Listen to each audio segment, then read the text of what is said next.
아버지, 대왕을 팔아버리면 내년 농사는 어떻게 지어요? 내년 일은 내년에 생각하기로 하자. 지금 중요한 것은 그게 아니야.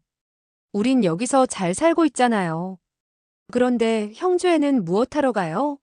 만 400의 생일 때문에 대왕을 팔아 노자를 마련하는 것은 싫어요. 복원에게 간다고 약속했으니 꼭 가야 한다. 대장부가 약속을 지키지 않는다면 어떻게 하느냐? 너와 저군에게도 세상 구경을 시켜주어야 하지 않느냐? 언제까지 이런 시골에서 살 수는 없지 않느냐? 시골에서 살면 어때요? 저는 세상 구경하는 것도 싫어요. 대왕은 제가 어려서부터 키웠어요. 항상 제가 풀을 먹이고 집으로 데려왔잖아요. 아버지, 대왕이 가서 눈물을 흘리고 있어요. 바보야, 손은 동물인데 무엇을 안다고 눈물을 흘리겠니? 빨리 그 손을 놓거라. 싫어요. 저 사람들이 대왕을 잡아먹을 거예요. 저 사람들은 대왕을 죽이지 않고 농사를 짓는다고 그랬다. 어제 도살장 아저씨가 왔다 가는 것을 저는 보았어요. 아버지는 절 속이고 있어요. 봐요, 대왕이 눈물을 흘리고 있잖아요. 대왕, 대왕 가면 안 돼. 오빠, 빨리 오세요. 아버지가 대왕을 팔겠대요. 3회 사부님도 대왕을 팔고 싶지는 않지만 우리가 빈손으로 만 400의 생일을 축하하러 갈 수는 없잖아. 우리 세 사람의 옷도 지저분하니까 새 옷을 입어야 해. 그들이 우리를 얕보면 좋지 않다고. 만 400이 아버지께 새 옷과 모자를 보내오셨잖아요. 그 옷도 좋던데요. 날씨가 이렇게 더운데 어떻게 그런 양가죽 옷을 걸치겠느냐? 만 400이 연성건법을 연성했다고 하지만 내 눈으로 직접 보기 전에는 그 말을 믿을 수 없다. 빨리 손을 놓아라. 대왕, 사람들이 너를 죽이려고 하면 뿔로 들이받고 도망쳐야 해. 사람들이 쫓아오면 산으로 도망쳐. 약 보름 후 척장발은 제자 저군과 딸 척방을 데리고 형주에 도착했다. 세 사람은 모두 새 옷을 입고 있었다. 그들은 처음으로 커다란 성에 왔기 때문에 머리가 어지러웠다. 또한 낯선 도시에 처음 와보니 어찌할 바를 몰랐다. 그들은 지나가던 사람에게 오은수 만진산의 거처를 물었다. 그는 한쪽을 가리키면서 대답했다. 만 영웅의 집은 물어볼 필요도 없소이다. 바로 저쪽 제일 큰 집이 바로 만 영웅의 집이요. 척장발 일행이 망가의 집 앞에 이르러 보니 커다란 대문에 오색의 등불이 매달려 있었다. 그들은 처음 보는 것이라 눈이 휘둥그레졌다. 척방은 아버지의 옷을 꼭 잡았다. 척장발이 문지기에게 다가가 물어보려 할 때 복원이 문에서 나왔다.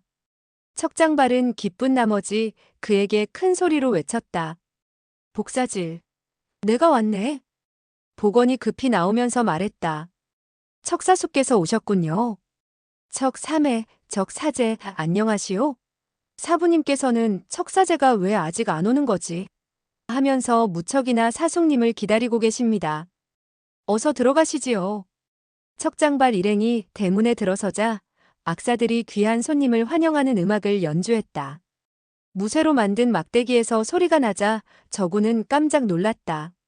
마침 대청 뒤에서 몸집이 큰 노인이 하객들을 접대하고 있었다. 척장발이 그를 보고 소리쳤다. 만사형, 내가 왔소. 그 노인은 처음에는 척장발을 알아보지 못했다.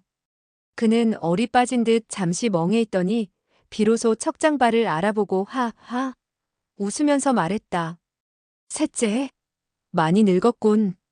하마터면 자네를 못 알아볼 뻔하였네. 두 사람이 손을 잡고 애정을 이야기하고 있는데 갑자기 이상한 냄새가 나면서 징소리같이 탁한 목소리가 들렸다. 만진산 10년 전에 나에게 빚진 게 있지? 오늘은 그것을 갚아야겠다. 척장발은 소리나는 쪽을 바라보았다. 대청 앞에 서 있던 사람이 나무통을 번쩍 들더니 이쪽을 향해서 던졌다. 그 나무통 안에는 똥오줌이 가득했다.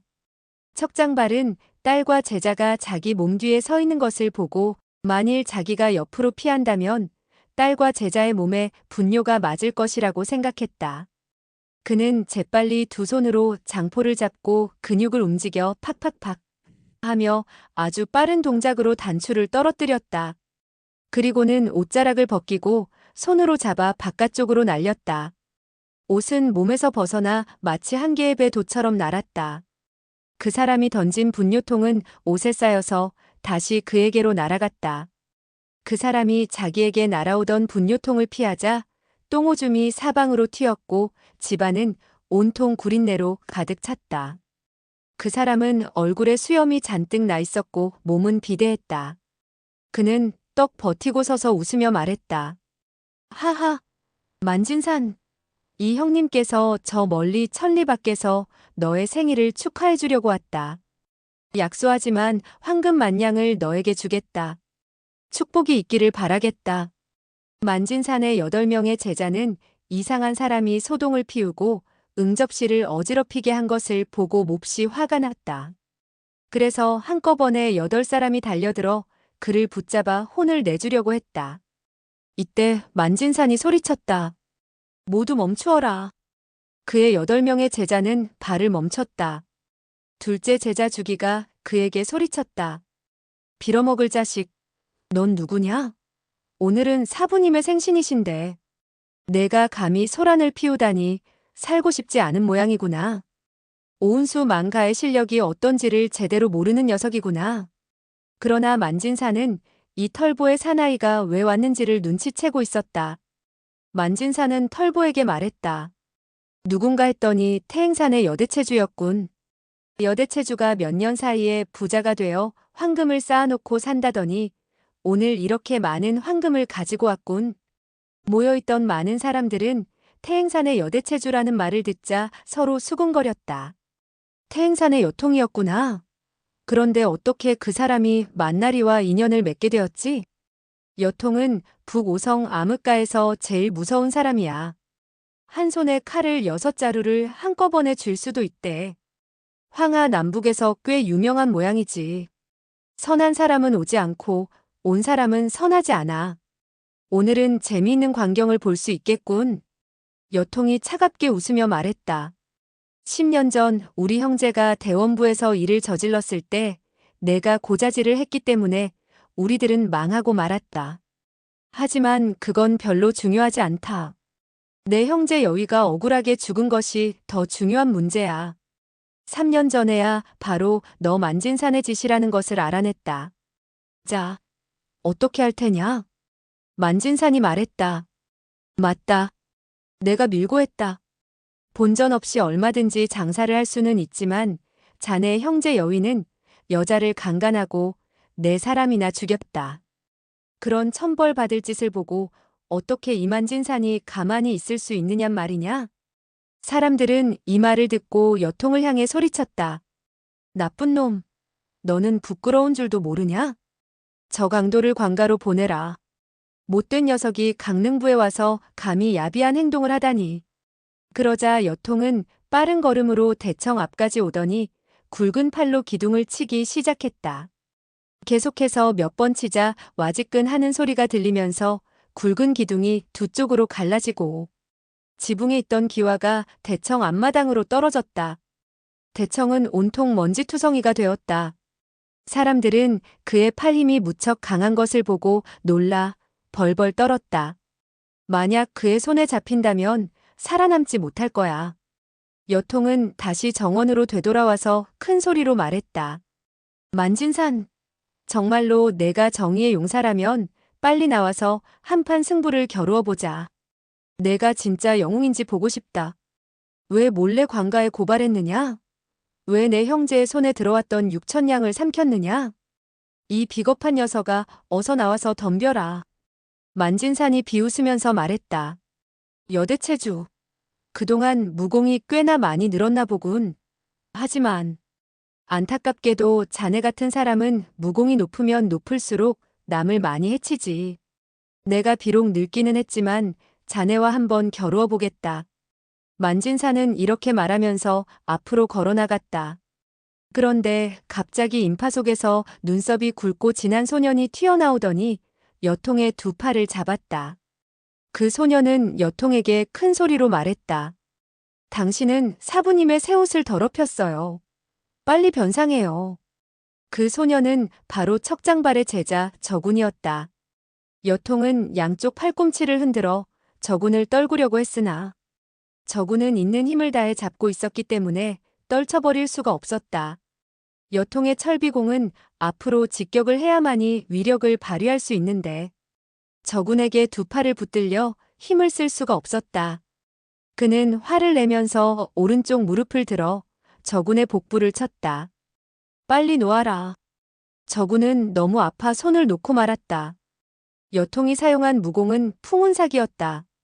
그는 저군에게서 빠져나오자 크게 숨을 들이마시더니 육합권 중 조룡탐해를 사용했다. 저군은 재빨리 피하면서 말했다.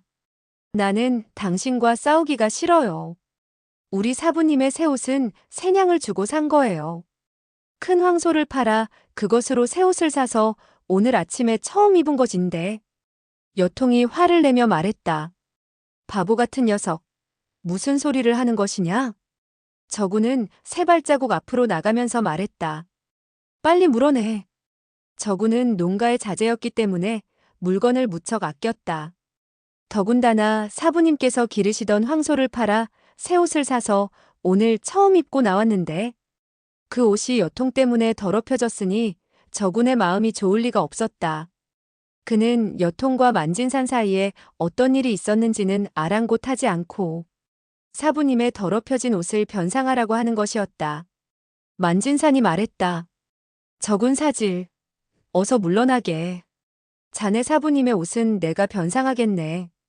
저군이 말했다. 저 사람이 배상해야 됩니다.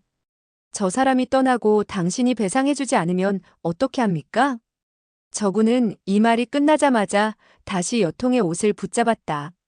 그러나 여통은 살짝 피하더니 일격을 가해 저군의 가슴을 쳤다. 저군의 몸이 흔들릴 정도로 때려 하마터면 뒤로 크게 넘어질 뻔했다. 만진산이 저군에게 말했다. 저군 사질 물러서게. 그 말소리는 엄숙했다. 저군은 두 눈을 붉히며 여통에게 말했다.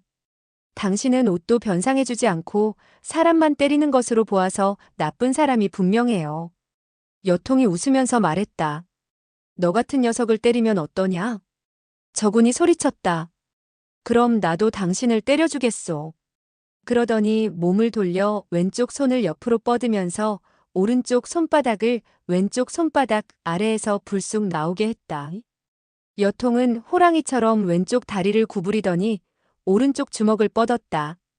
순식간에 두 사람의 손이 올라가더니 10여 차례 부딪혔다. 저군은 어려서부터 척장발에게 무술을 배웠고 3회 척방과 하루도 게을리하지 않게 검술, 시합을 해왔다. 여통이 대도적이었고 암흑가에서 이름이 나 있는 인물이었지만 금방 저군을 때려눕힐 수는 없었다. 몇 번 천비공을 사용했지만 그때마다 저군은 용케도 잘 피했다. 여통은 급한 나머지 권법을 육합권에서 적고영권으로 바꾸었다.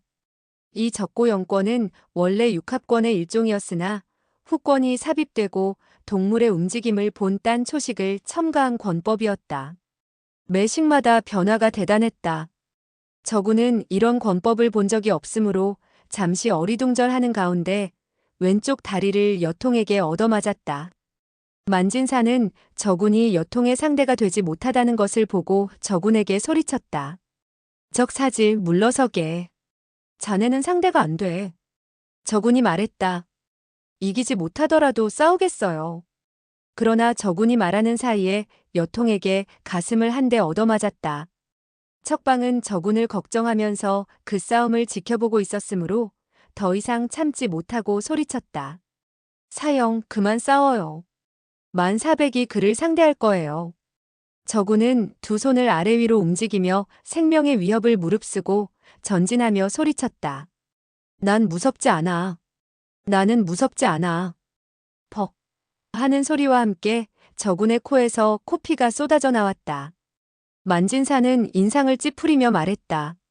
척사제, 내 말은 듣지 않으니 자네가 그만 싸우라고 말하게. 척장발이 말했다. 좀 더 혼이 나게 한 뒤 내가 저 도적놈의 버릇을 고쳐놓겠습니다.